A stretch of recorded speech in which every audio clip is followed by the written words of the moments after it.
If I hear one more time, you're the tech guy, I'm going to lose it. Hi, I'm Simon, co-founder at fusefabric, and I'll be interviewing different CIOs, CTOs across different industries, talking about their challenges, their experiences, and also talking about how they've solved these. We're going to be talking about the role of a CTO, how the role of a CTO has changed, how the market is evolving. We want this to be an open conversation with real life experiences and authentic feel. I think the role of the product lead is to kind of be able to translate what business want to achieve and how you can do it with technology and the other way around. By the time we spotted this, it'd been going on for about 4-ish months, and it was hundreds of thousands of pounds. This was proper bottom line impact. I quite like that about the series. We're kind of bringing that rawness, that real life, actually what's going on behind the scenes. Frustrations of a CTO.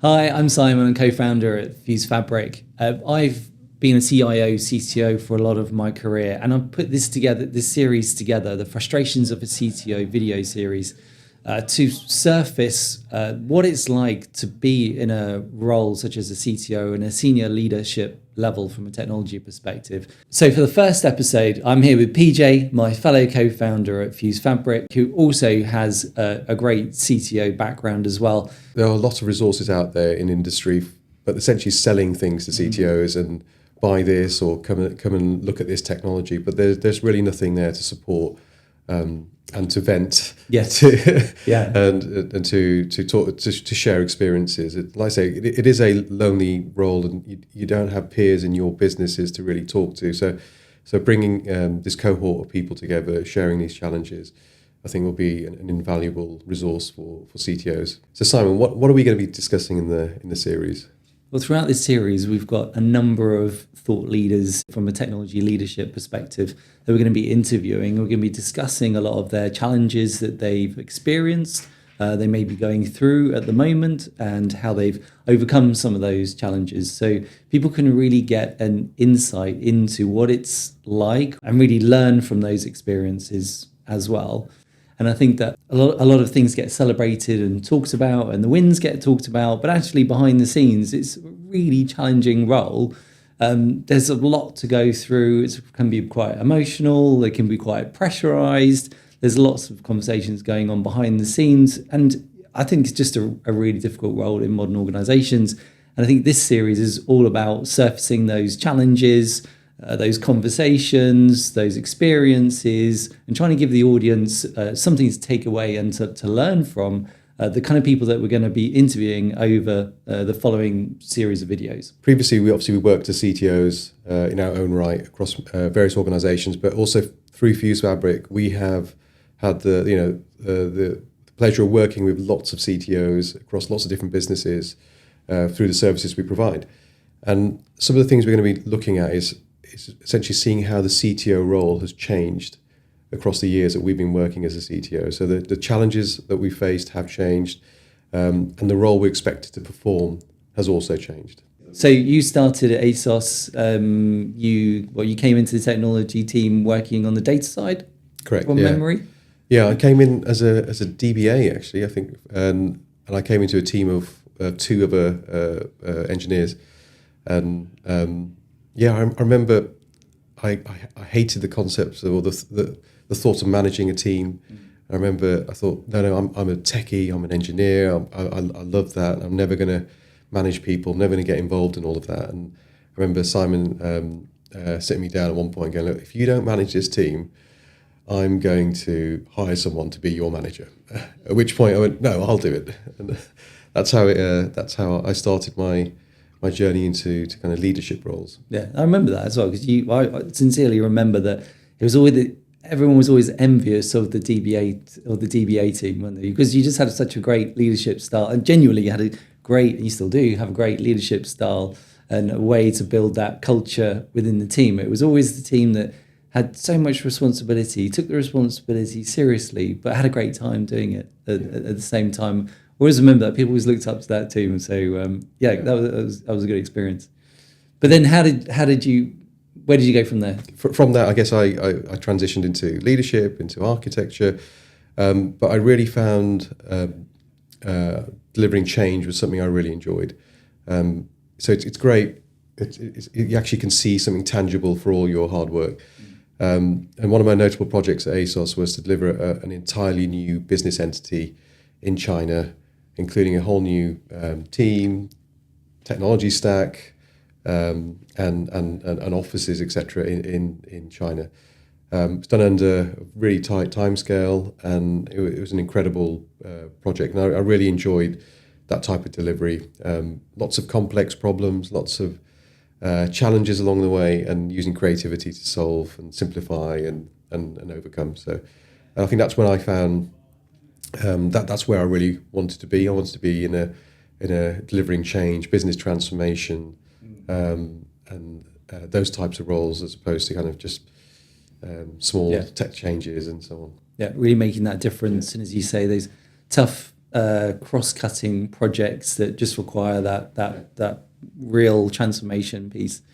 Yeah. And you obviously have transitioned massively as well from when I first met you at ASOS, to head of IT, head of technology, and what was your transition? What drove you to take that role?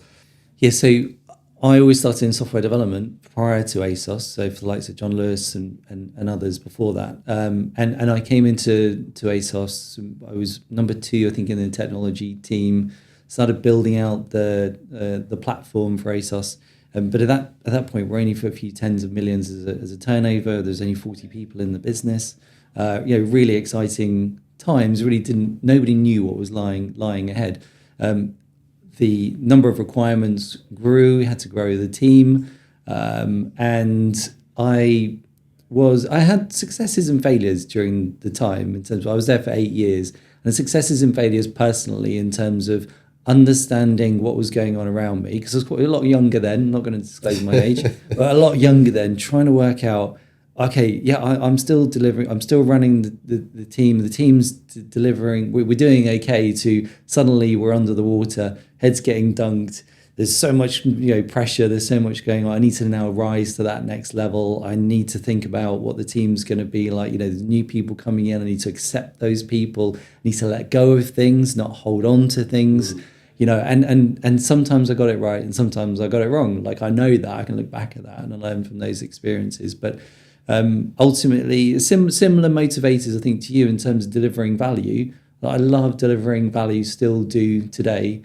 And I think that's what I always enjoyed about the role at ASOS. We could deliver that value. We were left to it. We understood the strategy. And as long as we were developing, not software developing, but just developing the business or developing solutions towards that strategy, then we were allowed to get on with it. And that's why it was a very inspirational time, I think, in both of our lives and our experience. I think you're absolutely right. I think there's two massive changes going on. The company was growing at an astronomical pace. The technology landscape was changing dramatically as well, so we were having to keep up with that. And then personally, we were going from kind of technology people to managers to then leadership and managing large teams across multiple geographies as well. So there were 3 different complexities that we were dealing with, and constantly navigating that decision as well between, do we want to be focused on just technology? So do we want to be technical people, or do we want to be leadership manager, path? And constantly coming across that crossroad personally and having to make that decision as the company grew. But then as the company grew, the teams grew, and we were having that conversation with the team, people in the team themselves, to have that decision and bring them on the journey as well about where do they want to end up as well. And I think also that's when it dawned on me that it is acceptable to have a leadership role in a tech, specifically in technology. So a lot of people think, to be more senior, to have more stature, to get paid more, I need to take on line management, leadership, management roles. I just don't think that's true, particularly nowadays as well. You can have an exceptional role, and get very well rewarded for it just by continuing on that technology track, as opposed to having to, grow your team and be seen to have a team and build that enterprise, which we'll get into on a separate note. Yeah, but after ASOS, I think for me I wanted a different challenge. I wanted to get out of retail. I went into finance, which was a baptism of fire because it's a completely different industry, and learned that, but it still applied those experiences and learnings that I had from ASOS. And then beyond that, I went into global CTO for Emirates Group, looks after 30 different travel brands around the world, which was really exciting because there's lots of different places that we had the teams around the world. And having those nearshore or offshore teams working with all those different cultures and personalities was really interesting. And obviously having such a large group to report to, matrix style organizations and complexities, that was certainly an experience as well. So I think, I've enjoyed that experience I've had, going from that software development side through that leadership, and then into those sort of global CTO roles, and now it's such a privilege almost to try and share some of that experience with others. Let's talk about CTO, the role of the CTO, the modern CTO versus CIO. How's it all changing? Why is it different? What is a CTO? Let's talk about that. What's the difference between a CTO and a CIO? I'm going to put you on the spot. You go first. I'll give my response up. I think, first of all, I think CTO historically has been seen as quite a technical thought leader in the company. Someone who's hands-on, maybe even writes code, and essentially is kind of a supreme engineer in the organization. And I guess less so someone who's in the business, less so someone working with the C-suite, almost that the tech team, the head of the tech team. And I think CIO has traditionally come from the C side. It's someone who understands the business and understands strategy and budgets and the future and so on, but less so detailed on the technology. So I've seen CIOs having CTOs reporting into them. But it's very much a kind of a distant, I see it as a distant role from the technology delivery, whereas a CTO is very much in the heart of the team. That's how it used to be. Yeah. Okay. So what do you think it looks like today? So I think now that the modern CTO is someone who straddles both sides. I think a CTO being hidden away in the technology department behind their engineers, that those days are gone. CTO has to be visible, has to be present, has to go fight for the team in the C-suite. And so they have had to develop skills to influence their peers at the C-level, whilst also driving the technology strategy. I agree, I think, somewhat. I think that the roles have definitely changed. We've seen CIO and CTO. And I think that the CIO is now more almost internally facing within the teams. And actually CTO is more externally facing, has a C-suite leadership role, perhaps even spending a lot more time with the board, thinking strategically, talking strategically, looking at new products, platforms, innovation they're responsible for, and driving the change in digital transformations. And I think that CIOs are potentially more mainstream technology, let's just say, or focused on the technology side of things.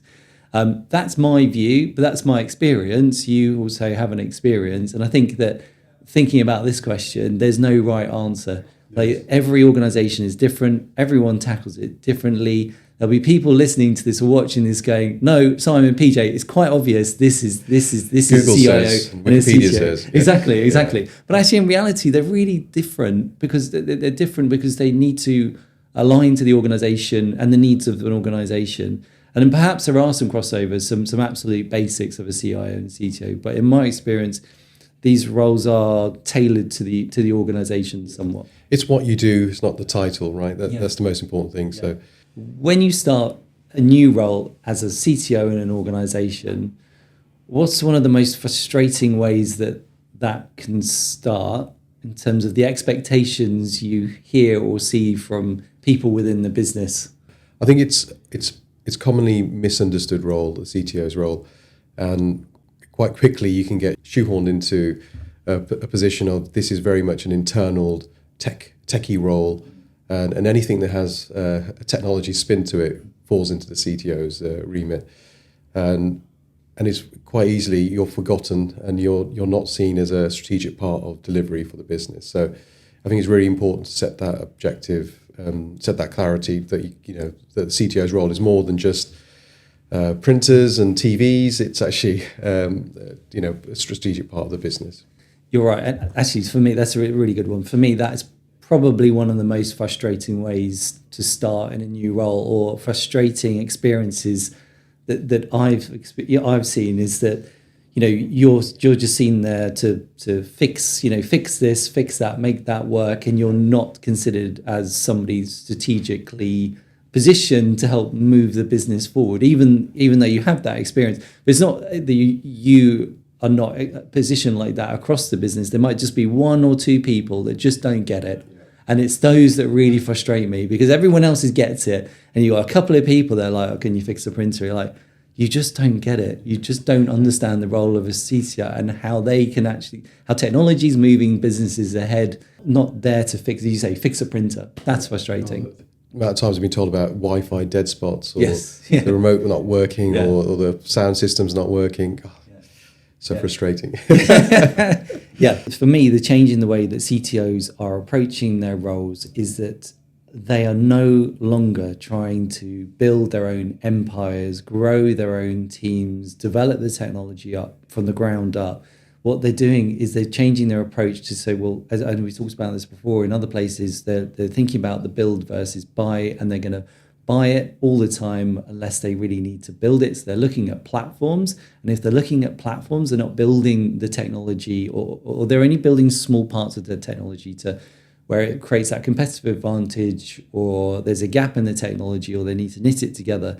And otherwise, most people are looking at platforms and not building from the ground up. And therefore, they're looking at partners, quality partners they can trust in, build relationships with, as opposed to building that team from the ground up, like we used to do. But we used to do that because there wasn't the option to take the platforms. Therefore, there wasn't the need for partners, right? And so we built the teams from the ground up. And I think that's the main shift, is it not, that we're seeing when we're talking to people in the space, is that actually, I don't want the big teams. I want a quality partner that I can trust in. I don't want to build the tech. I want a platform that's leading the way, because my competitors have got it. You can do it all better, faster, better, cheaper than I can. So I'd rather take a platform. Agreed. And I think the budgets and the financial pressures on companies are also making people reevaluate how they deliver. And yeah, absolutely. The industry is now moving to platforms and partners, as opposed to having large teams and doing it all yourself. And I think there's just a lot of frustration towards the CTO, because CTOs can't always deliver the change that the business requires. And typically it's because of tech debt and legacy systems, and companies are being held back behind it. So yeah, the whole industry is moving to those platforms and partner approach, as it's cheaper, it's a better total cost of ownership, and it's delivering the change that they want quicker. Yeah, exactly.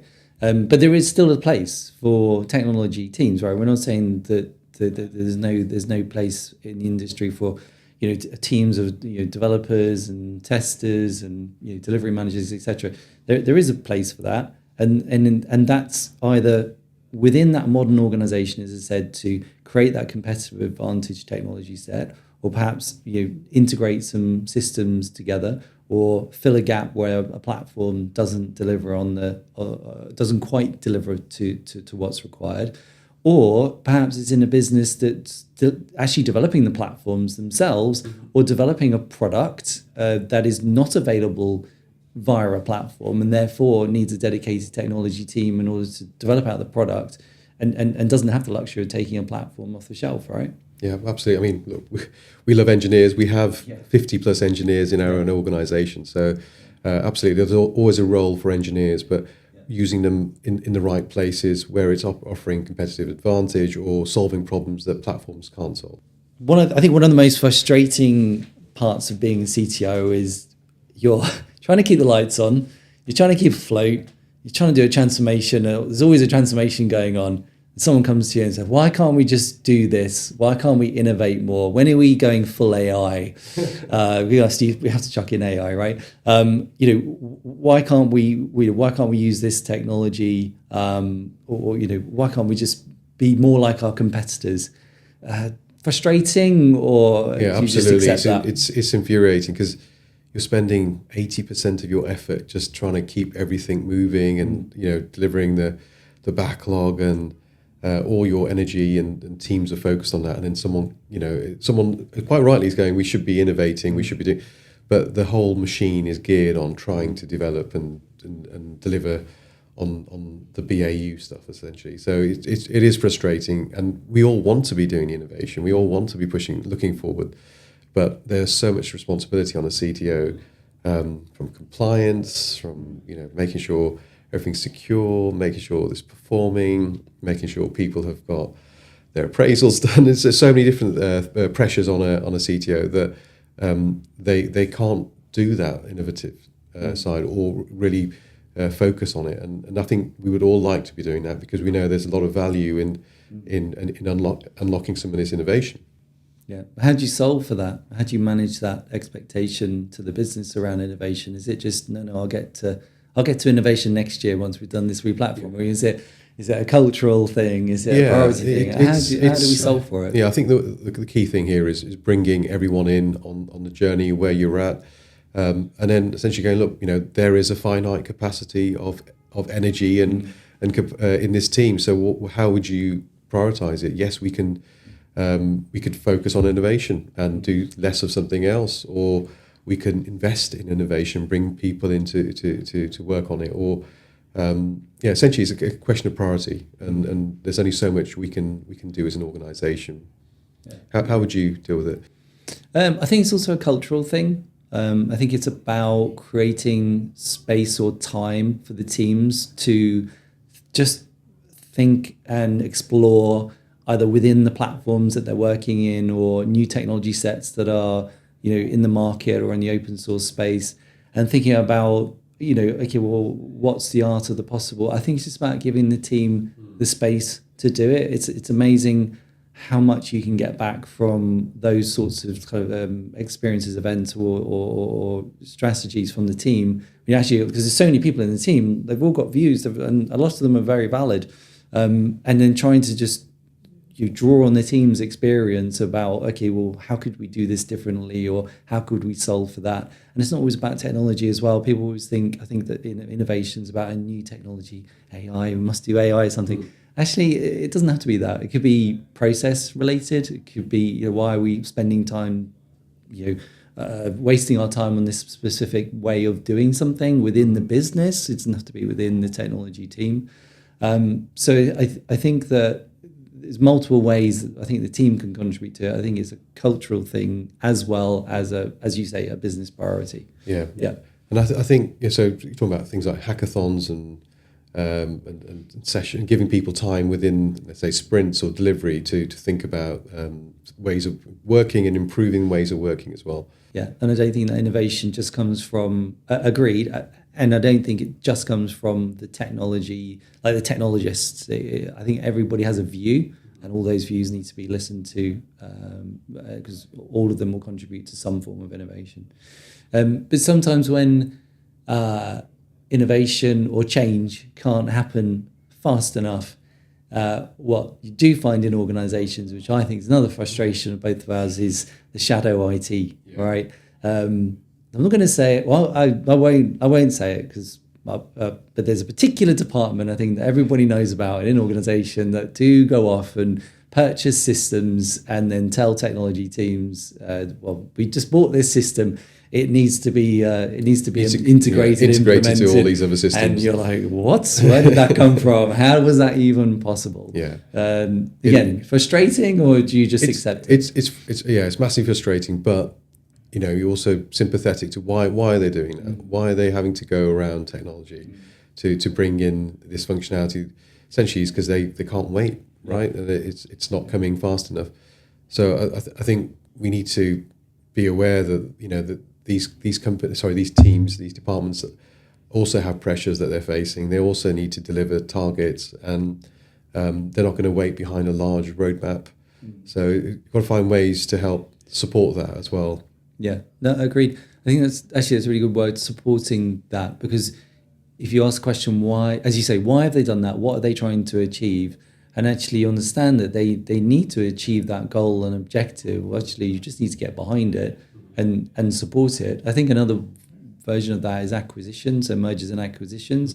I think I've seen those happen as well. It's sort of actually we're talking to this company, okay, and then suddenly actually we're going to go ahead with the acquisition, and you're responsible then for bringing all the technology or changing all the technology, and once you start understanding why that acquisition's happened and getting behind it, then I think it's a lot easier to accept it, and that frustration goes away, and you're basically just getting on board with it. I think it's that shift in the mindset that we're not naysayers. No. In the old days, tech used to say, no, you can't do this, can't do that. We've got to find ways to say yes. We've got to find ways to enable the needs of the various different teams, departments, or the business as a whole. Yeah. What about the other frustration of the classic question? When's it going to get delivered? Like, when are we going live, PJ? How do we deal with that?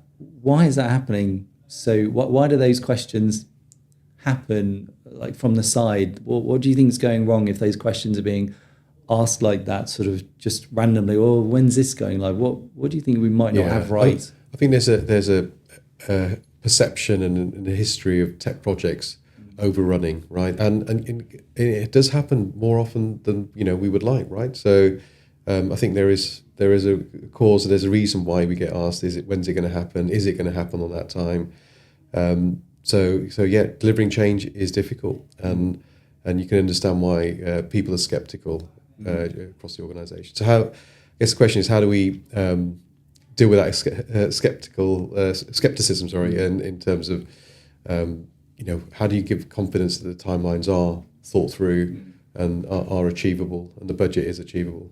I think the answer to that, to avoid those left field questions, when the thing's going to get delivered, is making sure we've got the right governance model in place, right? It's something we talk about a lot, and we do it at fusefabric, and we're very keen to implement that when we're helping with digital transformations, because that governance model gives the transparency of what's going on. It's the communication structure, and it allows everybody to have a voice within the delivery as well. So everybody knows what's going on at any point in time, and there isn't that sort of left field question of, hey, when's this going to get delivered? Actually, you're fully aware of that because you're part of that conversation. You're helping to drive that delivery forward. So I think the governance piece is key for that. Yeah, it's crucial. I think that it's not a requirement that's thrown over into the tech team, it disappears, and then it appears 6 months later. It needs to be very much something that's delivered with everyone's, let's say, visibility, but also involvement as well. Yeah. So it's not just done purely by techie people over there. So I think, good governance is crucial, and setting up projects for success early on. So carrying out discoveries, really understanding the scope, controlling that scope. These are all kind of standard things, but a lot of people skip them, and they'll let scope creep, and the thing's not really well understood, and it's changed partway through, and as a result, the delivery drags on.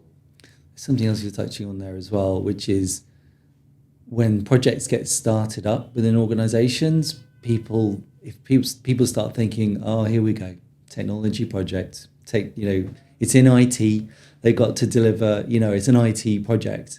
That's quite frustrating, I think, as well. But I think from our experience anyway, technology-led projects typically fail, right? They don't work. And we always run business-led projects with the business at the forefront of the project, with some technology enablers in there, and technology enabling the project. But I think that's quite frustrating from a perception perspective, that, here we go, another technology project. And actually, every project should be a business-led project. Yeah, and absolutely. I think that's the key to success and key to making that timeline achievable. The amount of times we initiate projects and people are looking at us going, why do you want to speak to our legal team? Yeah. Why do you want to speak to HR? Why do you want to speak to marketing? You just need to speak to the tech people, right? Yeah. No, absolutely not. You need to bring everybody in. And really fully understand the deliverable, end to end before embarking on that project, and then making sure they're all involved, as and when they need to be, obviously.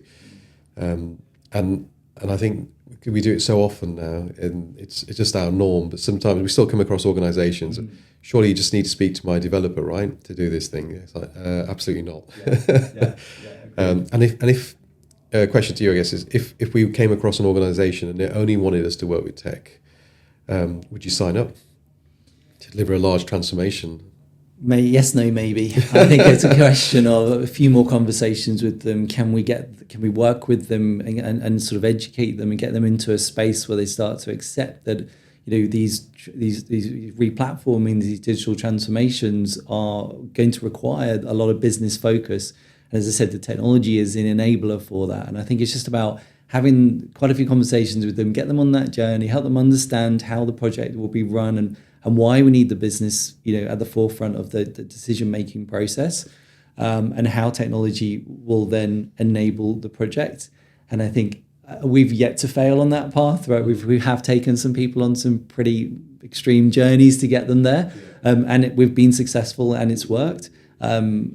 If somebody didn't ever get there, then I don't know. We have to decide, don't we, whether it's right for us. Can we be successful at fusefabric, delivering just through a technology department and that lens? I'd question it, if I'm really honest. I'd question whether we'd be successful with that.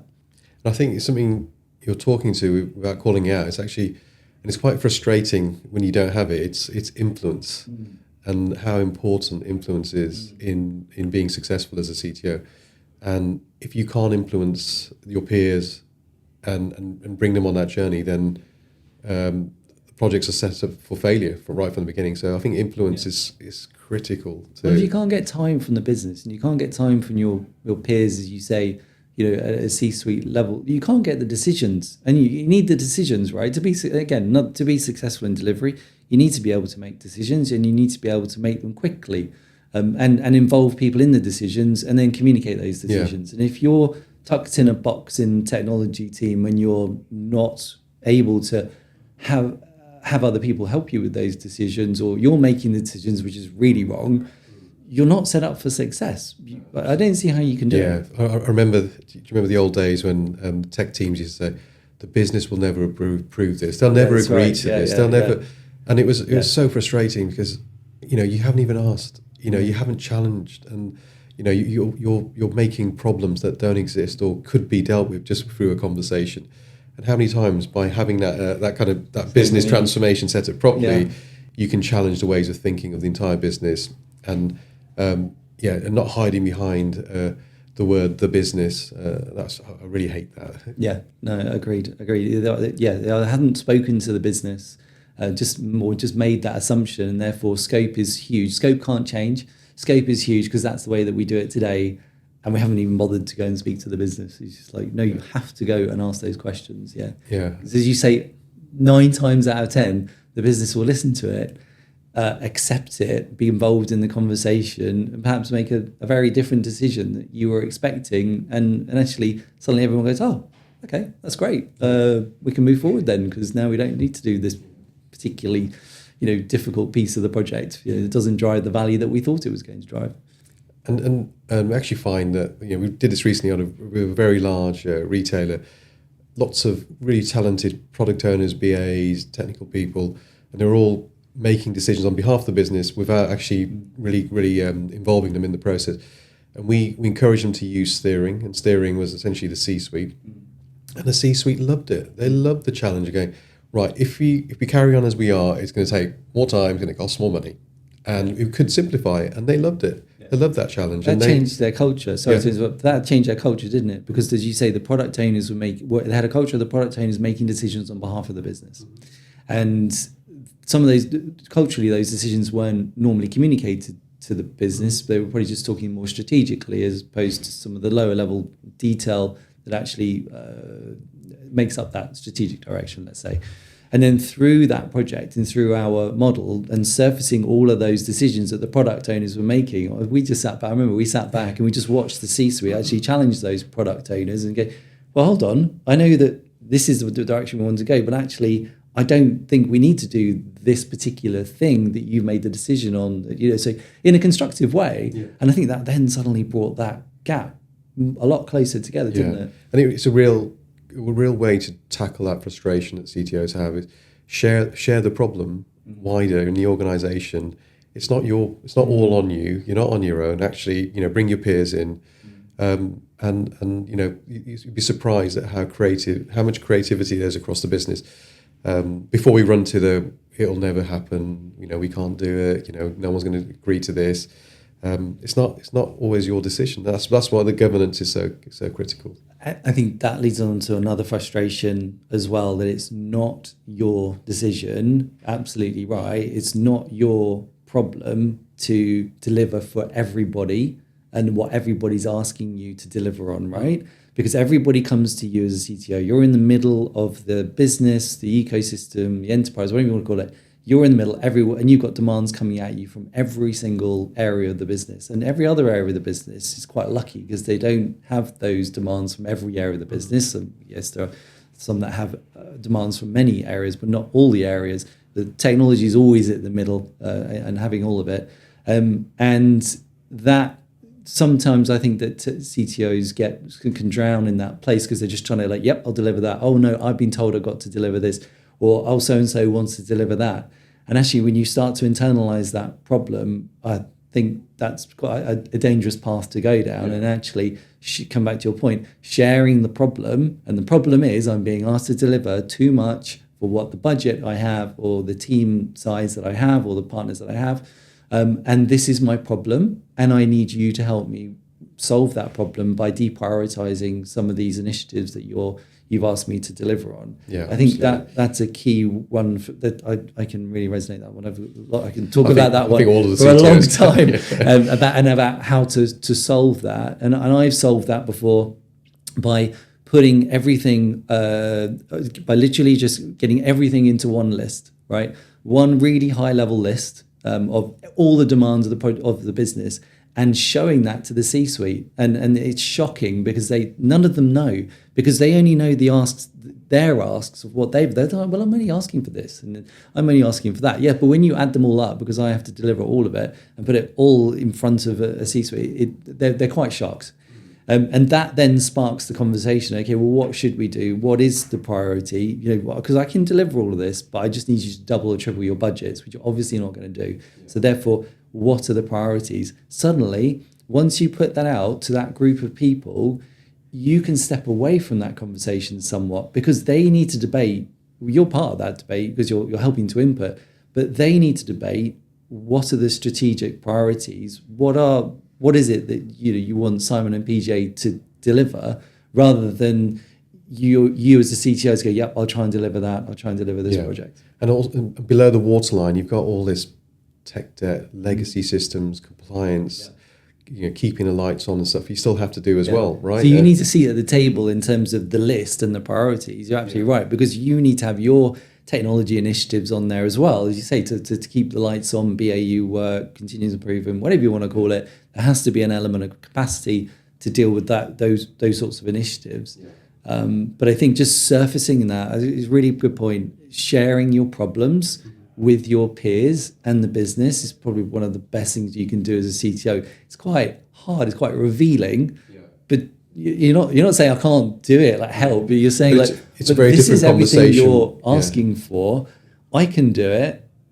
Either give me more budget, give me more people, or prioritize, and let's start having that conversation about what the priorities are. Yeah, it's a very different answer to I can't take any more on. Yes. I can't do it. You're going to have to wait a year, right? Yeah. It's a very different demeanor. You're actually going, look, I want to do it. I can do it. What are we not going to do? Exactly. Right? I can do it. Yeah, I love that. I can do it. But what are we not going to do? Yeah. It's a completely different conversation, isn't it? So that's a wrap for this episode. Huge thanks to PJ for joining me today on the first episode of Frustrations of a CTO.